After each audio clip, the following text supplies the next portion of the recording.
Em 2020 tivemos muitos lançamentos interessantes no segmento de intermediários, mas também tivemos aqueles que nos decepcionaram. Alguns por custarem muito mais do que valem, enquanto outros são tão ruins que perdem até para celulares de entrada. Em nossa lista de piores intermediários de 2020, teremos ambos os casos. E aí, curioso para saber quem deu mancada ano passado? Samsung, Motorola, LG, Nokia e Xiaomi estão marcando presença nesta lista. Começamos com o Motorola Edge na quinta colocação. Ele é o melhorzinho dos modelos que você verá nessa lista e no geral nem chega a ser um celular ruim, mas apenas é um produto decepcionante que cobra muito caro por uma conexão 5G que ainda nem mostrou do que é capaz aqui no Brasil. Ele é o único da lista com tela OLED e também se diferencia com um painel de 90 Hz. O brilho é apenas mediano e falta suporte a HDR. Há som estéreo, que ainda é raro em celulares intermediários, mas o áudio tende muito para os agudos e tem som abafado em vídeos. Por mais que tenha um bom chip, faltou otimização por parte da Motorola e o Edge entrega desempenho multitarefas inferior a intermediários mais baratos de outras marcas. Sua bateria dura o dia todo se não exigir muito do aparelho, mas demora mais de 2 horas e meia para recarregar, o que é inaceitável para um celular de seu porte. Por fim, temos suas câmeras que registram fotos e vídeos com qualidade mediana. A frontal sofre bastante com HDR limitado e às vezes terá selfies com fundo estourado. A filmadora grava em 4K, mas seu foco não é dos mais ágeis. A Samsung chegou apostando em 2020 com sua linha resistente e o Xcover Pro tenta oferecer bom conjunto em corpo reforçado, mas falha por ser um produto inferior aos demais intermediários da marca. O seu maior diferencial está no corpo de plástico com certificação militar e proteção contra água, ou seja, ele aguenta quedas e temperaturas extremas sem quebrar com facilidade. Sabemos que é um produto de nicho, mas pelo preço poderia ter tela melhor. A Samsung economizou e escolheu um painel LCD simples que entrega a imagem de celular de entrada. O seu desempenho é ruim e mesmo com 4 GB de RAM, sofre para segurar os aplicativos abertos em segundo plano. O peso do software mal otimizado afeta o desempenho em jogos que demoram para abrir e até mesmo aplicativos sociais como o Facebook demoram mais que o usual para carregar. A bateria é removível, porém rende pouco. Você terá que andar com uma bateria extra se não quiser ficar sem celular antes de voltar para casa. Suas câmeras são mais básicas que as do Motorola Edge e aqui já sofrem ao cair da luz. A frontal é decente, porém o modo retrato erra bastante. A filmadora não grava em 4K, apresenta tremidos e a captura de áudio é apenas mediana. Chegamos ao terceiro colocado em nossa lista de piores intermediários de 2020 e a medalha de bronze vai para o Nokia 5.3. Ele já começa decepcionando na experiência multimídia, com tela com brilho baixo e cores totalmente distantes da realidade. O seu único alto-falante distorce bastante quando no máximo, o que o torna inútil para ouvir músicas.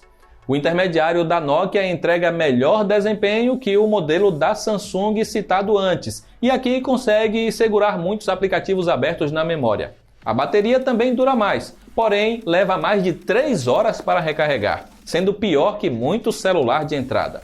Câmera sempre foi o forte da Nokia, mas o 5.3 tem software bugado. Às vezes as fotos saem muito saturadas e logo em seguida perdem totalmente o contraste. Fotografar à noite é quase impossível e o modo noturno não ajuda em nada.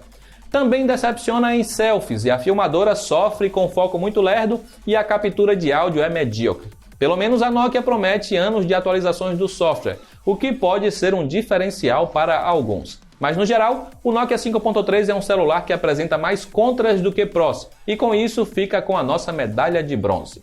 Chegamos ao segundo pior intermediário de 2020. A LG esteve ausente no segmento no Brasil por um bom tempo e quando decidiu voltar a brigar com Samsung, Motorola e Xiaomi, acabou errando feio. O K61 é um celular bonitão que chama a atenção quando você o vê nas prateleiras das lojas, porém peca em muitos pontos, a começar pela falta de giroscópio e NFC, que são itens obrigatórios em intermediários. A tela LCD tem brilho e contraste abaixo da média, enquanto o som é fraco e abafado, tendo melhorado um pouco com a atualização para o Android 10. A LG decidiu combinar o Helio P35, que é um chip de entrada, com uma tela Full HD Plus e o resultado é que o K61 engasga com frequência.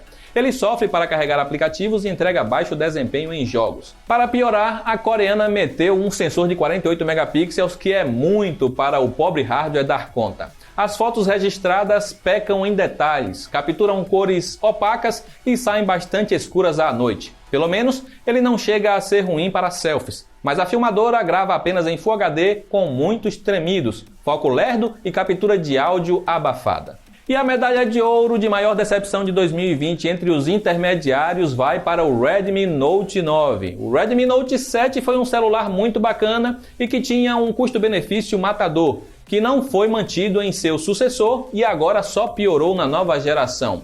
O que ele tem de ruim? Começamos pela tela LCD simples com um brilho baixo e cores distorcidas. O seu único alto-falante entrega som fraco e abafado. O desempenho é o pior dos modelos da nossa lista e consegue ser mais lerdo que muito celular de entrada. Fazer o Redmi Note 9 segurar algum aplicativo aberto em segundo plano é complicado, mas ele não chega a ser ruim em jogos. Quer boas câmeras? Esqueça o Redmi Note 9. Ele registra fotos com cores lavadas, tem HDR limitado, perde detalhes nas sombras, exibe ruídos mesmo em fotos de dia, tem ultra-wide ruim e seu modo noturno é praticamente inútil. Pelo menos a macro tem foco automático e a frontal não chega a decepcionar. Já a filmadora grava apenas em Full HD e captura áudio mono. De ponto positivo temos a bateria, que dura muito e não demora tanto para recarregar. Mas fica claro que o Redmi Note 9 é muito inferior aos demais da linha e não deveria ser pior que seus antecessores. Sem dúvidas, não fomos os únicos decepcionados com este intermediário da Xiaomi. Qual foi o intermediário mais decepcionante para você? Estava animado pela volta da Nokia e esperava mais do 5.3? Ou talvez queria que a Xiaomi caprichasse mais na linha Redmi Note? Comenta aí. O que podemos afirmar é que, por mais que estas fabricantes tenham bons aparelhos, há alguns modelos que nem deveriam existir. Se você está buscando um bom intermediário para comprar, agora no começo de 2021, então já sabe quais celulares não comprar. Mas não esqueça de conferir o nosso outro guia com os melhores intermediários de 2020. Lá tem muito aparelho bom que vale o seu dinheiro, diferente destes modelos daqui. E é só acessar os links da descrição para fazer boas compras. E o melhor, economizando com os melhores preços. Eu encerro por aqui, um abraço e até a próxima.